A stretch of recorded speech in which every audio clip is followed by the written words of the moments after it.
ప్రకాశం జిల్లా మొండ్లమూరు మండలం ఉల్లుగల్లు అనే గ్రామంలో ఒక ఇంటిలో అక్రమంగా దాచిపెట్టిన 250 కేసుల మద్యం బాటిళ్లను జిల్లా ఎక్సైజ్ అధికారులు పట్టుకున్నారు. ఎస్పీ గరుడ్ సుమిత్ సునీల్ మాట్లాడుతూ 25 లక్షలు విలువ చేసే మద్యం బాటిళ్లను పట్టుకున్నామని, ఇద్దరిని అదుపులోకి తీసుకున్నామని, ఒకరు పరారీలో ఉన్నారని, ఎన్నికల దృష్ట్యా డబ్బు, మద్యం లాంటి వాటిపై దృష్టి పెట్టాలని అన్నారు. గురించి ఆర్ఓ ఆఫీస్ కానీ ఇంటర్మీడియట్ స్ట్రాంగ్ రూమ్ కానీ దానికోసం దర్శి విజిట్ చేయడానికి రావడం జరిగింది.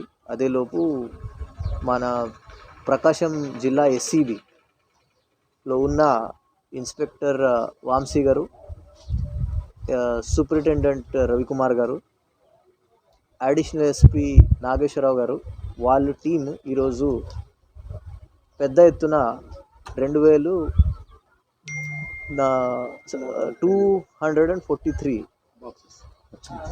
బాక్సెస్ పట్టుకోవడం జరిగింది.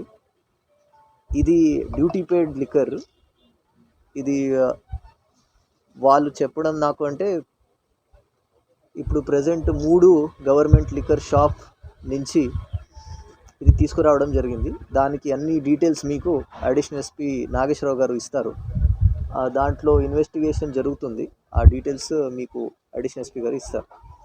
243 బాక్సెస్ 11,825 ఆ డీటెయిల్స్ ఆయన దగ్గర నుంచి తీసుకోండి. సో నేను ఆల్ ప్రకాశం ప్రజలకి అదే చెప్పబోతున్నాను. ఎటువంటి ఇన్ఫర్మేషన్ ఈ ఎలక్షన్ సమయంలో లిక్కర్ గురించి మీ దగ్గర ఉంటే, క్యాష్ గురించి కానీ, ఫ్రీబీస్ గురించి ఉంటే దయచేసి పోలీస్ వాళ్ళకి కానీ, ఎస్సీబీ వాళ్ళకి కానీ తెలియజేస్తే మేము ఖచ్చితంగా చర్య తీసుకుంటాం. దానికి హెల్ప్ లైన్ నంబర్లు కానీ, డయల్ 100 కానీ, డయల్ 112 కానీ